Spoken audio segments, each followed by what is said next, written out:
నమస్తే. ఇదే రాజ్ కుమార్ వాళ్ళ ఇల్లు. ఒక 6గురిని అతి కిరాతకంగా చంపిన కిరాతకుడి ఇల్లు ఇది. రాజ్ కుమార్ ఇల్లు. రాజ్ కుమార్ కూడా ప్రేమించి పెళ్లి చేసుకున్న తర్వాత కూడా అతనికి ఒక 2 పిల్లగాళ్ళు కూడా ఉన్నారు. 2 మగ పిల్లగాళ్ళు ఉన్నారు. ఒకరికి 3 సంవత్సరాలు, ఇంకొకరికి 2 సంవత్సరాలు.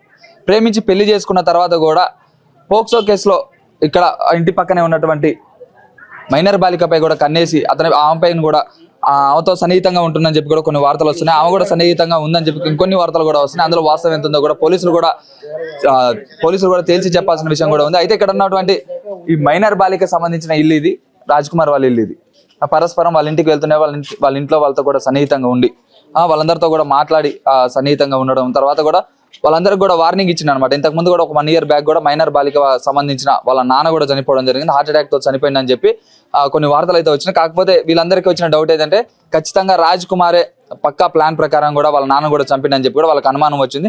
తర్వాత మైనర్ బాలిక కూడా ఇబ్బంది పెడుతున్నా నన్ను ఊరికి ఇబ్బంది పెడుతున్నాను అని చెప్పి చెప్పడంతో తల్లికి చెప్పడంతో మే 16వ తారీఖున కూడా పోక్సో కేసు కింద బుక్ చేయడం జరిగింది. బుక్ చేసిన తర్వాత కూడా కొన్ని రోజుల తర్వాత ఒక 10-15 రోజుల కాలం వ్యవధిలో అతనికి బెయిల్తో కూడా బయటికి రావడం జరిగింది. బెయిల్తో బయటికి వచ్చిన తర్వాత కూడా పక్కా ప్లాన్ ప్రకారమే కావాలని చెప్పి కూడా వాళ్ళందరినీ కూడా చంపిండు అని చెప్పి కూడా మనకి ఇక్కడ అర్థమవుతున్న విషయం. అయితే ఇక్కడ వాళ్ళ చుట్టాలు కూడా ఉన్నారు. అంతా మాట్లాడే ప్రయత్నం అయితే చేద్దాం. అసలు ఏం జరిగింది, ఎందుకు ఈ విధంగా చేయాల్సి వచ్చింది, అంటే ఇంతకుముందు ఏమన్నా వాళ్ళకి గొడవలు ఉన్నాయా, లేకపోతే ఈ కక్షతోనే పోక్సో కేసు పెట్టారనే కక్షతోనే చంపిండా అనే దానిపై కూడా మనం మాట్లాడే ప్రయత్నం చేద్దాం. వీళ్ళకి కూడా చుట్టాలకు కూడా దాదాపు ఒక మార్నింగ్ 5-6 కూడా వీళ్ళందరూ కూడా రావడం జరిగింది. వాళ్ళ ఇంటికి కూడా ఇప్పుడు పోలీసులు అందరూ కూడా కాపు కాస్తున్నారు. అయితే మాట్లాడే ప్రయత్నం చేద్దాం. అన్న నమస్తే.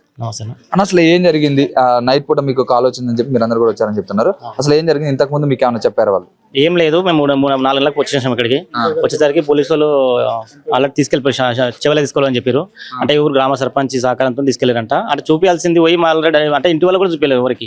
మేము వస్తున్నామని చెప్తే కూడా ఆపకుండా డైరెక్ట్ ట్రాక్టర్లు వేసి వాళ్ళ ఊరు గ్రామ సర్పంచ్ సహకారంతో చెవలే తీసుకెళ్ళిపోయారు. వచ్చిన తర్వాత ఇక చూస్తే మొత్తం రక్తం అడుగున్నాయి. దాని తర్వాత లోపల కూడా 1 year పోలీసు వాళ్ళని పోనీయలేదు. అంతే. ఇంకా అంటే మీ పర్మిషన్ లేకుండానే వాళ్ళు ఎట్లా తీసుకున్నారు? అదే కదా ఊరు సర్పంచ్ ఏమంటే మీకే మంచిగా ఉంటుంది, అట్లా ఉంచొద్దు, ఇంకా గొడవలు ఎక్కువ పక్క ఇల్లు కదా, ఆ లెక్కలు వేసుకొని మీకే మంచిది కాదు ఉండడం వల్ల తేంగా పోనీ అని చెప్పి పంపించేసారంట. అసలు ఏం జరిగిందని చెప్తున్నా అంటే రాజ్ కుమార్ ఇంటి పక్కనే ఉండేటోడు కదా. ఇంతకు ముందు వాళ్ళ వైఫ్ వాళ్ళ పిల్లలు కూడా ఇక్కడ కేసు పెట్టారు అతని పైన. పోక్సో కేసు పెడితే పోలీసులు ఎటువంటి చర్యలు తీసుకోవడం వల్ల జరిగింది. ఇది వాళ్ళు సహకరించడం ఇంత పెద్దగా కాకపోతే అంటే వాళ్ళు పట్టించుకోలే వాళ్ళు. అంటే వాళ్ళు పిఎస్కి 2 సార్లు కూడా వచ్చి మా మామ ఉంటాడు నరేష్ అని, వాళ్ళ మేన మామ. వస్తే ఏమంటారు అంటే ఏం కాదు పోతే చెప్తాం పోవానికి చూస్తాం పో, ఏం కాదు మనోడే పో. మెయిన్ సిఐ నేను కూడా వచ్చిన ఒకసారి. వస్తే ఏమంటున్నా అరే పోరా బాబు ఏం కాదు పో, చిన్నాడు మనోడే మా పో, చూసా ఏం కాదు పో అంటాను. ఇట్లా పంపిస్తున్నాను అనమాట.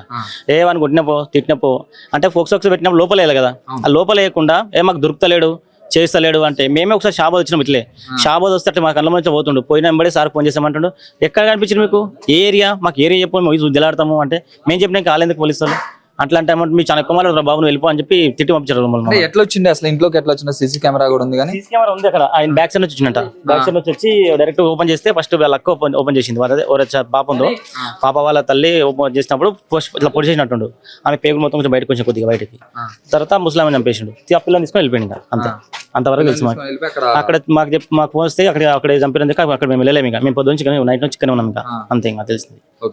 అంటే బంధువులు చెప్తున్న విషయం కూడా ఏంటంటే కిరాతకంగా ఇంట్లోకి చొరబడి డోర్ తీయంగానే వాళ్ళ అమ్మను కూడా కత్తితో పొడిచి చంపేసిండు. కత్తితో పొడిచిన తర్వాత కూడా వాళ్ళ నాయనమ్మ మేల్కోగానే అమ్మటే కూడా ఆమెను కూడా అదే నిద్రలోనే చంపేయడం జరిగింది. చంపేసిన తర్వాత ఇక్కడ నుంచి ఇదే ఇంటి దగ్గర నుంచి కూడా ఆ పాపను కూడా మైనర్ బాలికను కూడా తీసుకుపోవడం జరిగింది. తీసుకుపోయి తన సొంత స్వగ్రామైన